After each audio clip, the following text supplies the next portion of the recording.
Good morning, everyone. I am Angela White Irvin. I am the founder and CEO of the Girl Evolve Company. I am honored today to be able to talk with all of you that are tuning in to this live broadcast.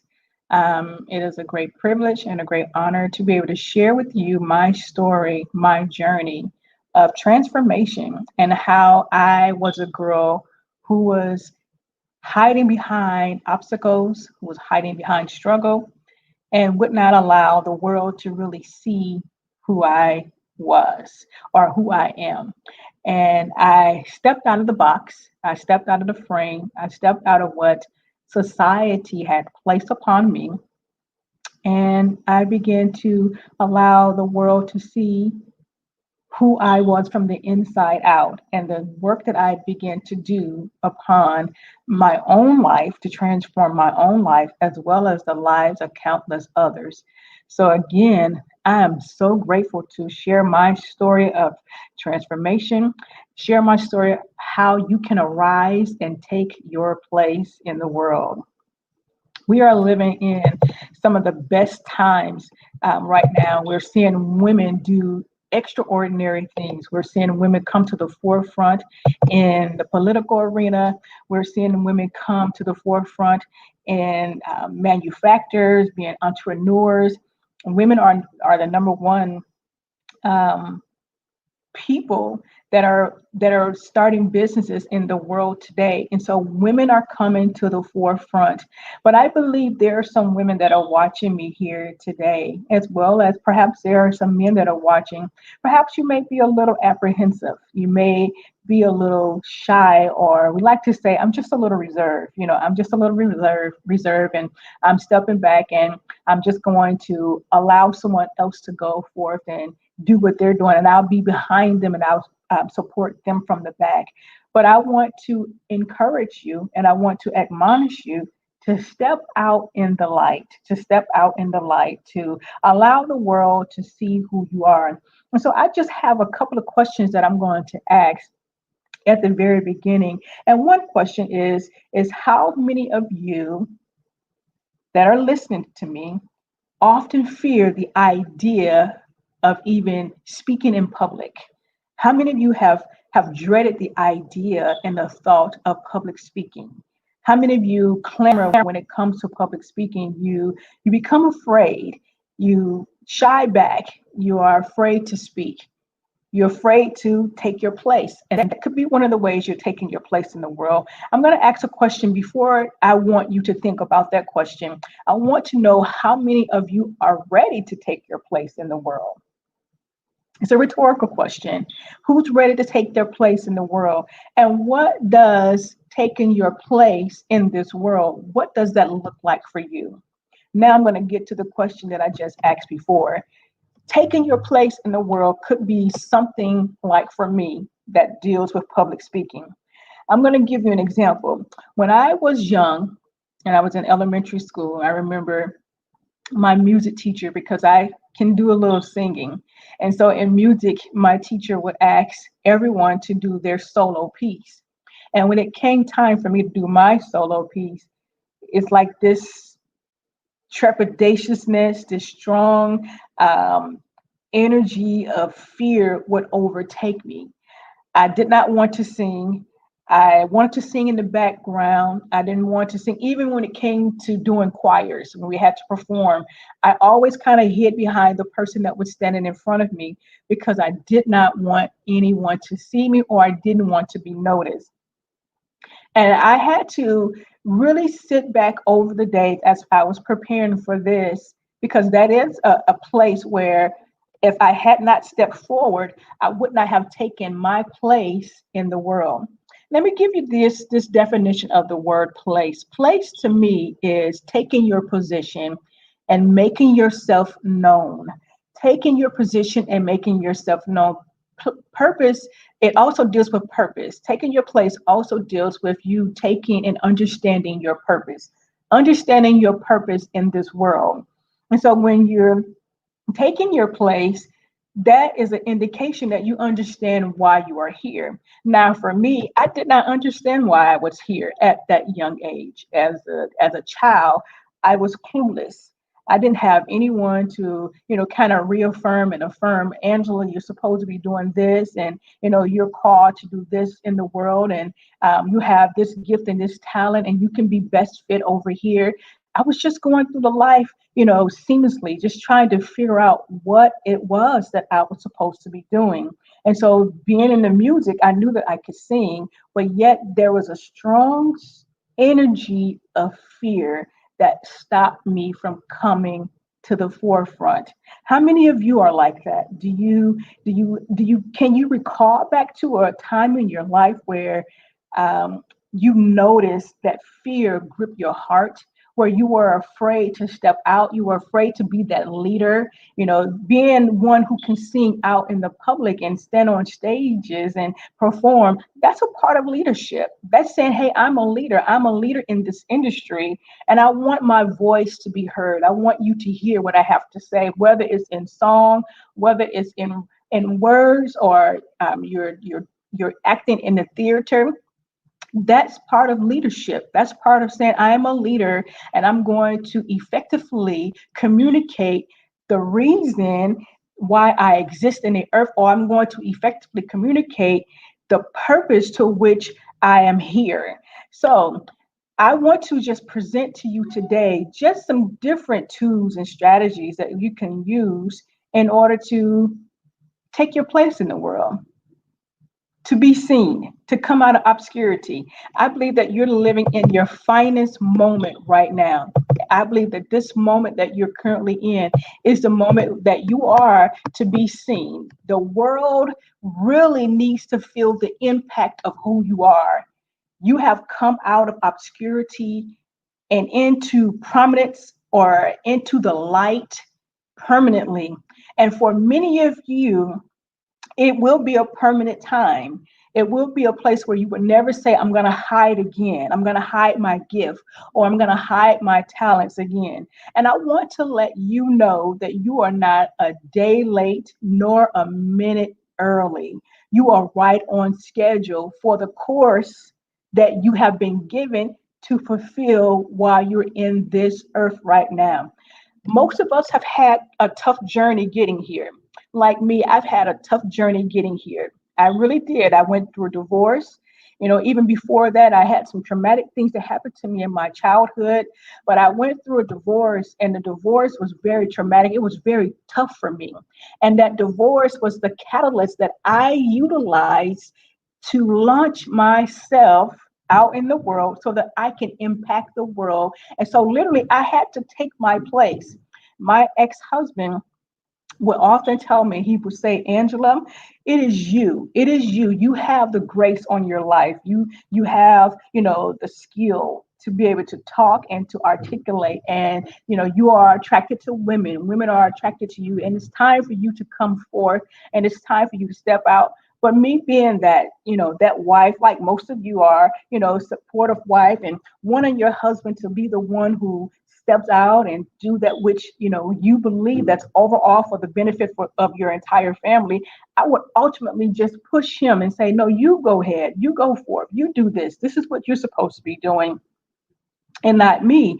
And the reason why I did that, here it comes again, that magical word, fear. So I have noticed all of my life, fear has followed me. There's a saying that says, like, you have this monkey on your back. So fear has followed me like a monkey on my back. It's like I carried it with me over and over in every situation and every opportunity that was given to me to stand forth, to stand out, to be known, to be heard. I will allow fear to say, nope, you're not going to say that, even though you know what it is that needed to be said at that moment. You're not going to say it. You're going to keep your mouth closed, and you're going to allow someone else to come forth, and you're going to allow someone else to tell their story and to be in the forefront at this time, and you just be in the background supporting. But I want to let you all know that I'm not afraid to tell my story, Tell the story of a life that tried to break me, a life that tried to beat me and to destroy me. Because on the inside of all of us, there is this warrior, and this warrior knows no defeat. And everything that has attempted to stop you, to keep you from voicing your contribution to the world, everything that has tried to come against you has failed up until this point. Isn't that wonderful? That's wonderful to know that everything that has tried to stop you from voicing your contribution to this world and to society and to the even the group of people that are around you has been defeated because you're still here. You're still here and you still have a purpose and you still have something to say that the world need to hear. And I know for most of you, giving up was never ever an option. For me, giving up was never an option. My spirit being, which makes me who I am, which makes you who you are, doesn't comprehend the word defeat. You were made for every task that you've been given. You were taught, you know, by the creator to be an overcomer. Even before you ever entered into the world, you were created to be an overcomer. Some of us have had to go through the school of hard knocks, like I did. I had to go through the school of hard knocks in some areas because I would not listen to that woman's intuition, that's on the inside of all of us. I would not listen to that. I would just try to do things in my own way and in my own time. I led with my emotions versus leading with my spirit. And in doing that, it caused me to go through some unnecessary pain and some unnecessary trials. So we are here. The girls are here today. The girls have arisen today. They're taking their place. Why is it important for you to take your place? It is because the earth is waiting for you. The earth is waiting for you.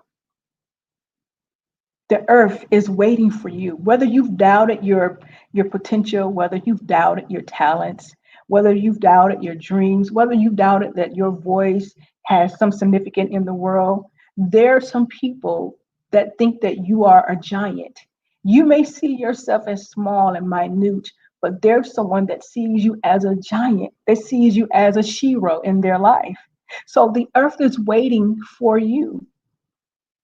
Now it's time for each of us to say, I won't let the earth wait any longer.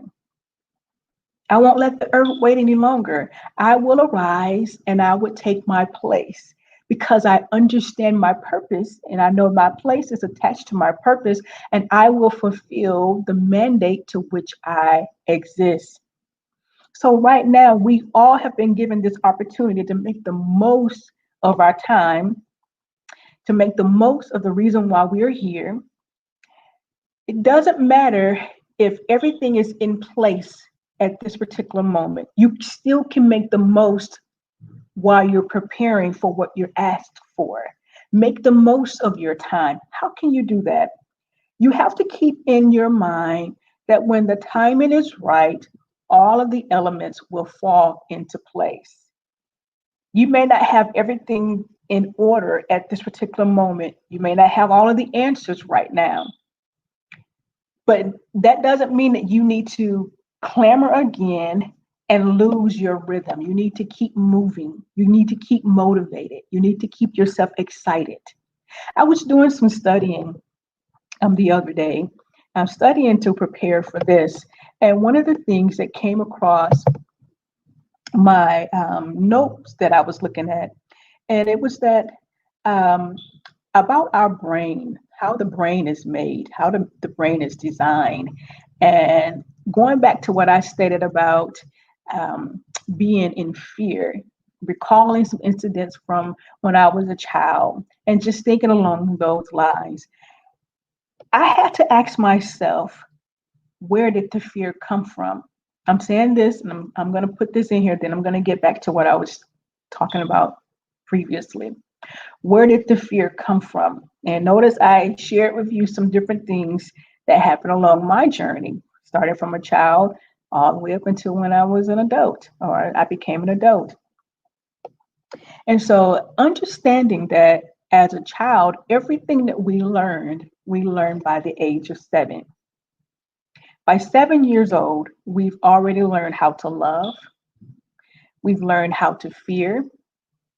Some of us have even learned how to manipulate and to scheme. We've learned how to save. We've learned how to speak positive. So by the age of 7, all of us have learned the majority of the things that we are going to learn in life. And so from 7 onward, we're now taking that time, this frame, this span in our life to really unlearn some things that we learned from birth to 7 years old. So somewhere along my journey from birth to 7 years old, fear was instilled in me. I'm saying this to make a point. Sometimes in our life, we question and we wonder, where did the fear come from? And we may even say, why am I like this? Why am I afraid? Why do I just sit back and keep my mouth closed and don't allow my voice to be heard? From birth to 7 years old, it has been stated that most of us have already learned things that we're going to learn, and it has been instilled in us by the time that we turn 7. And so your relationships with the outside world was already set in place before you were 5 years old. So I'm going to give you an example. Your relationship with love was set in place by the age of 5, which is why some of us are very attractive people.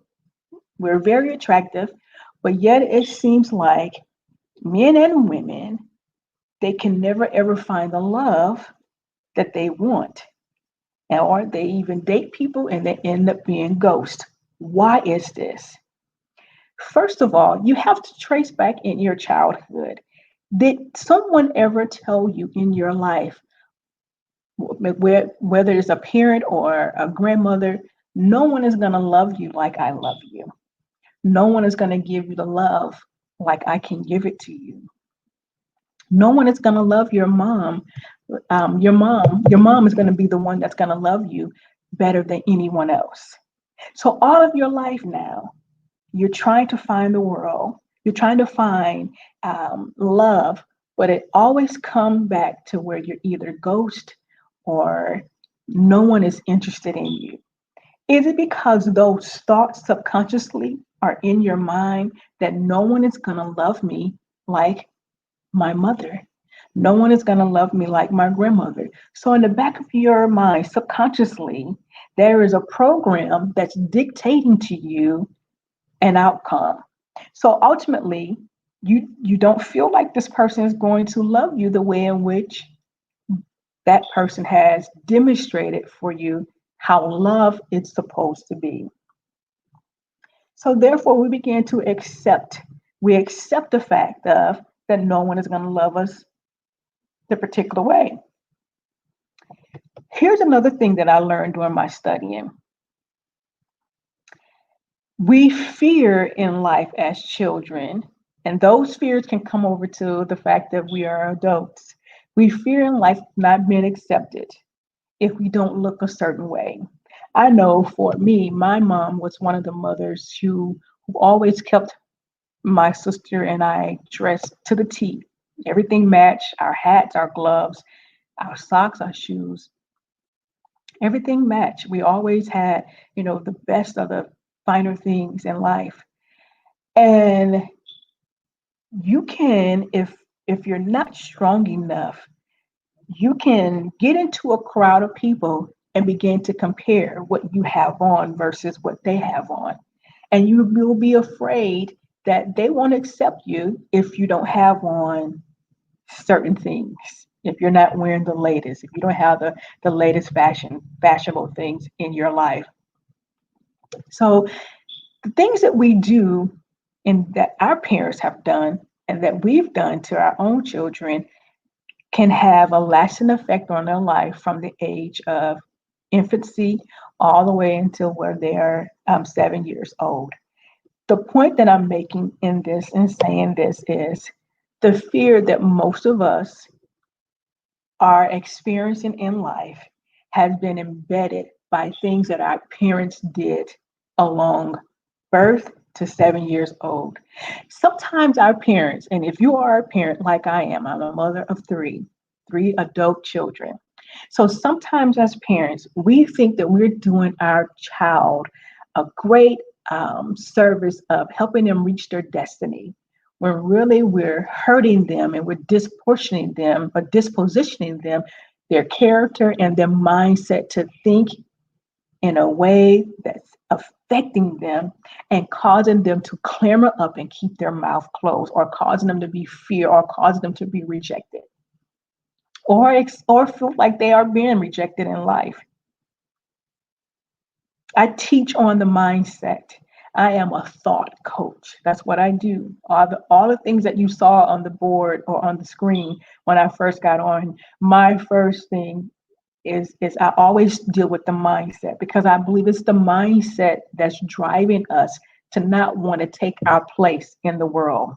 When we change our mindset about who we are, and we begin to view ourselves in the way in which God has ultimately designed for us to be, I honestly believe that we will begin to take our positions in the world.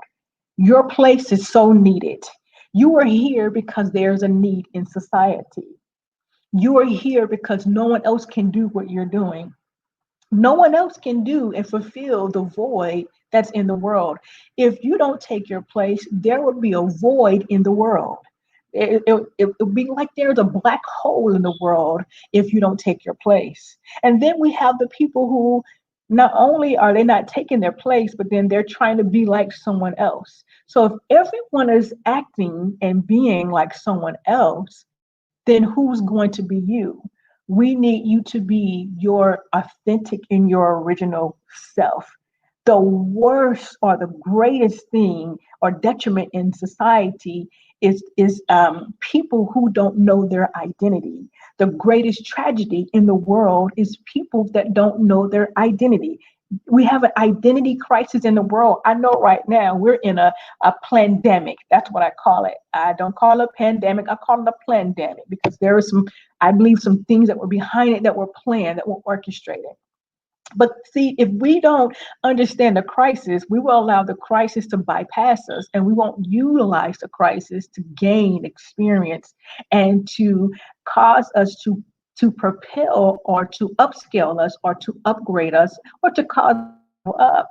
The crisis was meant to propel us. The crisis is meant to be utilized for our advantage. So one way we can utilize the crisis is by going within. By going within us, that's what the crisis it has happened. And I said some time before on a broadcast that I was on, it's like the whole entire universe has said, I'm going to put the entire world, the entire universe on a timeout. I'm going to put you on a timeout. I'm going to cause you to spend some time alone by yourself so that you can learn who you are. You can learn your purpose. And when you learn your purpose, again, I'm going to reiterate it, you would take your place in the world. You would take your place. The reason why we don't see a lot of people taking their place is because they don't know their purpose and because they have an identity crisis. But at the end of this, you're going to understand your purpose. Your purpose is attached to the reason why you are here. And it's just like this chair. This chair serves a purpose of holding people that sit in it, right? This chair holds that purpose. And there's a little sticker on each one of these chairs that says the manufacturer, do not remove this label because of the manufacturer warns or prevents you from moving a label. The purpose is like a patent. There's a reason why you're patent. There's a reason why this chair was patent. There's a reason why if I can use that word, I am patent. I'm patent for a reason. I'm here for a reason. And it's not to stand in obscurity. It's not to stand in darkness and allow someone else to take a place in a position that has long been designed for me. I'm going to read some other things here that I saw in my studying. If you tell a child, this is something I thought in my study, and it all dealt with fear. And all of these things that I noticed were things that I dealt with in life. And I found that to be so fascinating, that everything that I saw while studying and preparing for this kind of came up and reminded me of some things that I had experienced in my own childhood. And one of those other things was telling a child that you can't afford to get the basic things in life. It's too expensive. And those things create a scarcity mindset. Some of us have a fear mindset. Some of us have a scarcity mindset. Some of us have mindsets that need to be switched. And you can easily switch your mindset from scarcity, from fear, to rejection, to knowing that I am accepted, that I belong here in the world. You can do that just by changing the thoughts that you have about yourself, changing the thoughts, changing how you perceive yourself. It doesn't matter if anyone else sees you the way in which you see you. And when you begin to see yourself in a certain light, other people will be able to see you in that same light. Why do I say that? Because like attract like. We attract what we are. And not only do we attract what we are, we attract who need what we are. So if I'm keeping my mouth closed and I'm not taking my place in the world, and I'm so afraid, and I have this strong energy of trepidatiousness, then no one else can, or for one reason, we're going to attract more of the people, more of the same type of people into our life. We're going to attract fearful people. We're going to attract people who are also afraid of not speaking up and sharing their thoughts and sharing their ideas as well. So here's the thing that we need to do. We need to make a decision today that you're going to change your thoughts about who you are. It is said that the primitive brain is known for survival and is designed to return back to what's familiar. But you can change that. When I say the primitive brain, meaning the subconscious mind or the survival brain, that's the survival mechanism of the brain that causes us to go back to either fight or flight, or it causes us to go into a survival mode. For me, when I was afraid to sing, when I was afraid to do the public speaking, to speak out, my ex-husband was telling me that it was my time. But even when I was afraid of singing, that primitive brain of mine said, go back into that mode, because that was safe. That was a safe zone for me. That was a safety place for me. Go back into that mode, and that's your mode of survival. And you're okay. Most of us have survived in a state of fear. We've survived in a state of not taking our place, and we become comfortable in that. But we're moving from that. If you notice in the world today, there are women that are coming to the forefront in all sectors of life, in all sectors of the world. And you are those women that are listening to me. You are those people that are listening.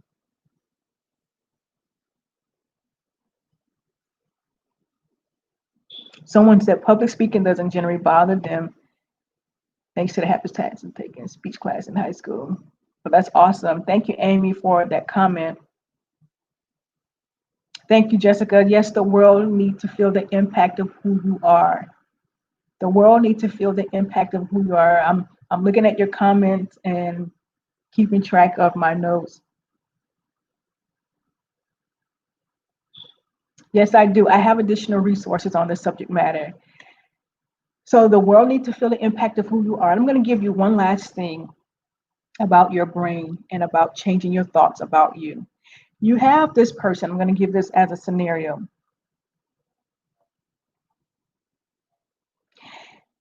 Each of us have the ability to make decisions, and those decisions can be motivated by thoughtful considerations from our higher mind, from our higher or superconscious mind. And that comes from the frontal lobe and the executive functions of the brain. Or again, we can have the fear-based instincts, um, where we get the impulses, and that's from the primitive brain as well. So, but when we make decisions from our higher mind, they are more likely to lead us with a better or a greater outcome. Alternatively, when the decisions that are made from the survival, they're going to lead us back to a place in the past.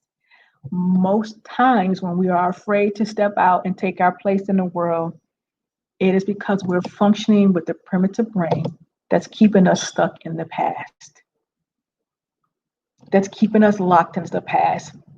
We have this guy, I did some studying on this and found this guy named John, who was a successful um, engineer. He had tons of episodes of procrastination and doubt and panic when making decisions. He would be very indecisively at time. And growing up, John's dad was anxious. He was very opinionated, and the fearful of his dad's criticism and anger, John tried to stay under the radar or figure out the right answer. That reminded me of me as a child, to be afraid of speaking out or getting the right answer, or if this answer is going to be right, will there be some type of recourse that comes along with that? And so John, as an adult, he re-experienced the fear of a boy facing high stakes and lacking the resources to cope. So when we are afraid to take our place in the world, it is because we feel like we lack the resources to cope. Oh, people don't want to hear what I have to say. Oh, I can't really speak that well. Folks don't want to know about me. You know, my life is not that grand. Why do people want to hear about my life? So you feel like you don't have the resources, or that you don't have the wherewithal to be able to stand in the platform or in the positions that you've been given an opportunity to stand in. Here's some things that you can do.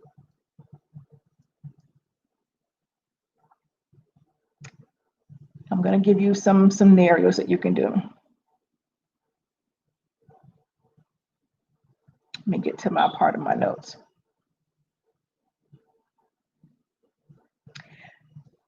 Here are some things that we can do to help you do that. First of all, you want to make sure that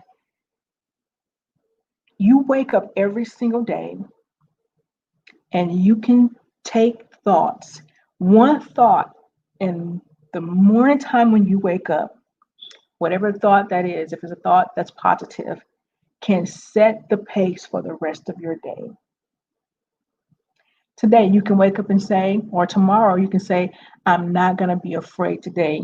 I will take my place, or I am in place today. Anything that you put I am behind it, you become that. I am taking my place in the world. I am taking my place in society. I am taking my place along this journey. And then I want you to make every effort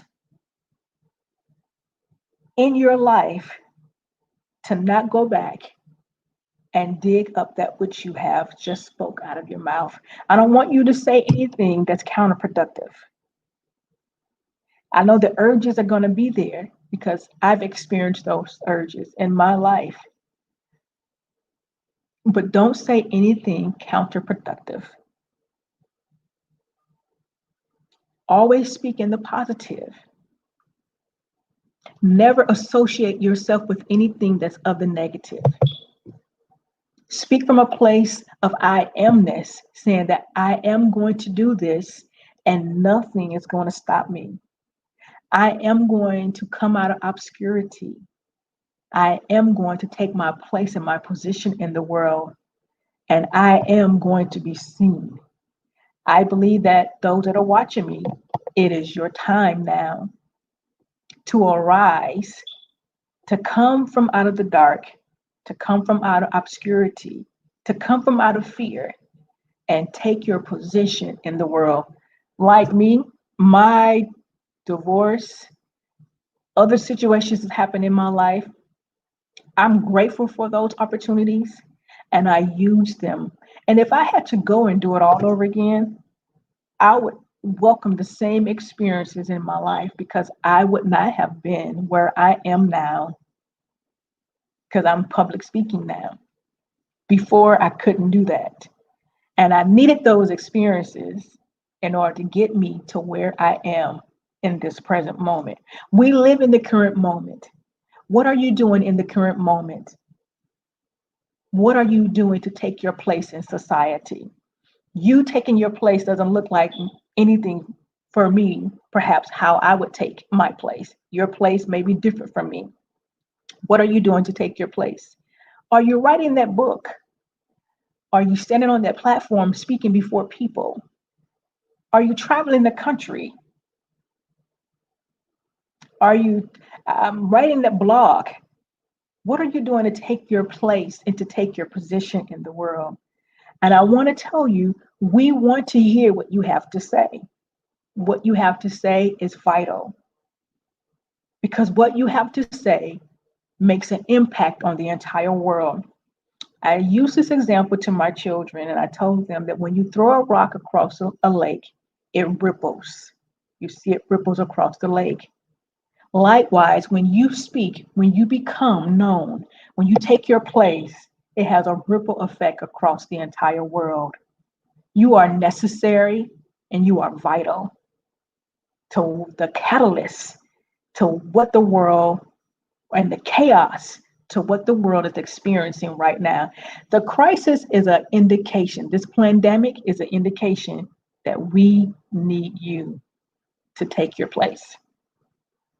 Thank you all so much for listening to me today. I hope that you have enjoyed that. Thank you so much, Arier. I'm going to spell your name AIARIEDER 24. Said this is fascinating and not something I've ever thought of before. Do you have additional resources on this subject? Yes, I do have additional resources on the subject matter. I have a book. That book is titled Hello World, It's Me. And that book can be found on my website, which is www.angelawhiteirvin.com or amazon.com.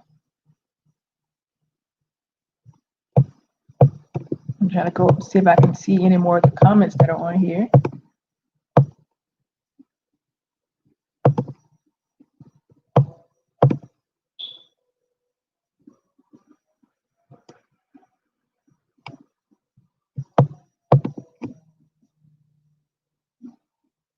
Okay. Does anyone have any questions they would like to ask me?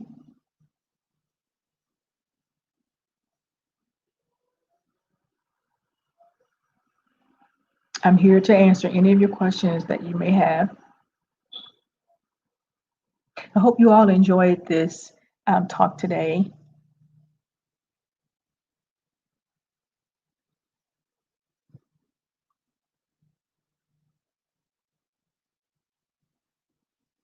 All right.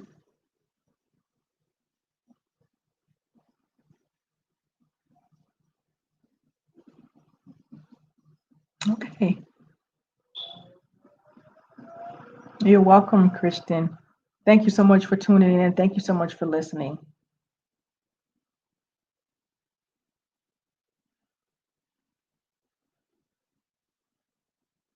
I want to let those that are listening know that you can overcome anything that has been thrown at you. The things that are thrown at us are just for that reason. They are obstacles that stand in our way, not to stop us, not to defeat us, not to stop us, not to defeat us, but to ultimately to cause us to evolve and to grow.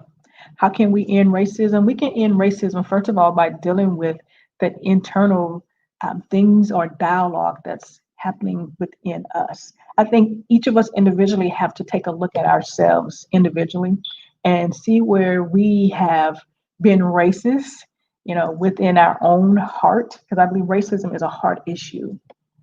Thank you so much, Sky.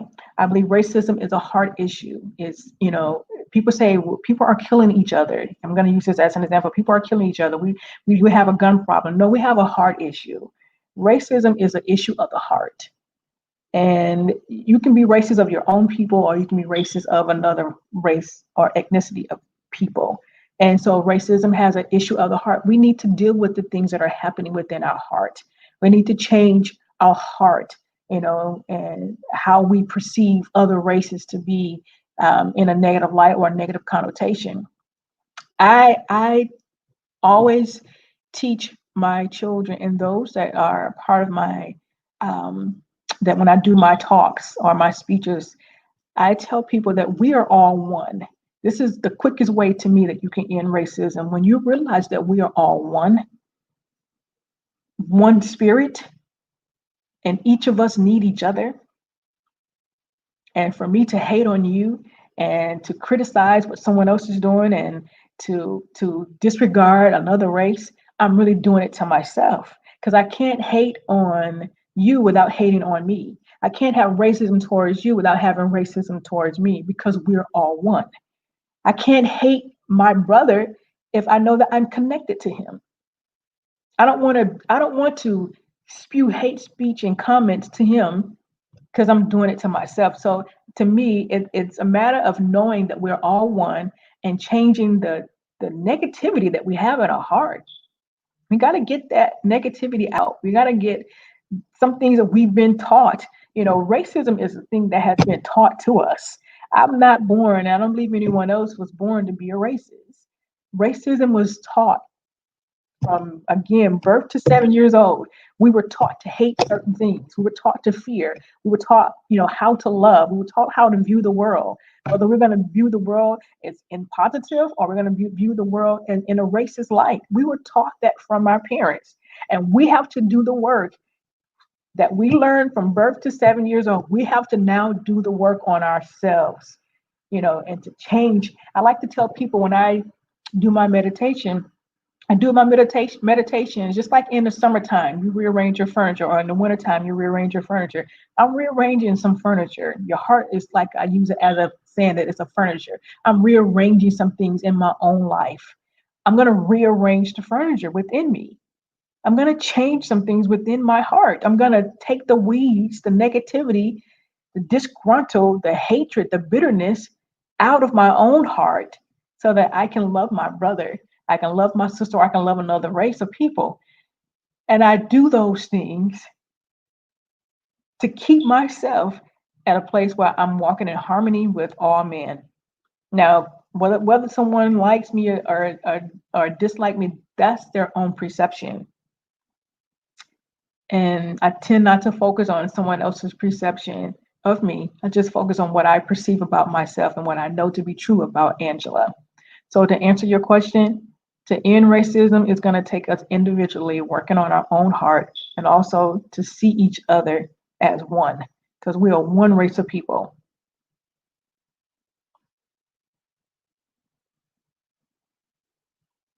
Great question. Does anyone else have any questions?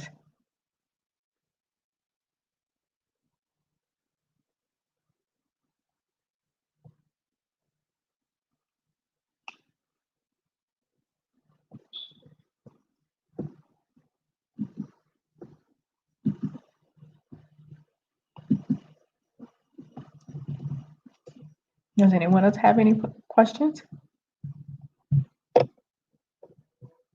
Taking your place in the world means stepping out of the frame. This is another part of a note that I want to just read this.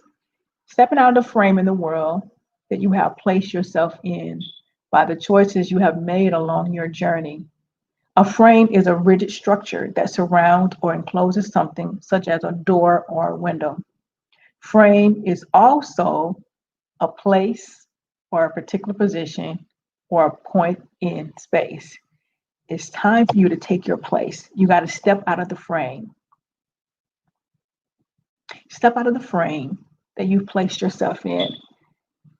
We've allowed society to place, us in, boxes, to box us all in and to group us all as one. Step out of the box. Matter of fact, destroy the box. Step out of the frame. They tell you to get in the frame when it's time to take a picture. Get out of the frame. Step out of that. Everybody's in the frame. Everybody's doing the same thing. Do something different. Take your place. Be a contrarian in the world and take your place. Go against what everyone else is doing. Do something totally different. That's how you take your place. I know a lot of us don't, have our own political views, but if you look at what's happening now, we have a person that's in office that's a contrarian. He went against what everyone else had said for him to be doing. Most people who go against what society has said, they end up being great people of influence and prominence. You're welcome. Thank you so much for having me.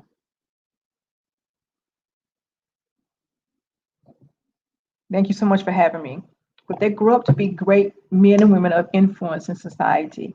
Take your place. Do the opposite of what everyone else is doing. Don't follow the crowd.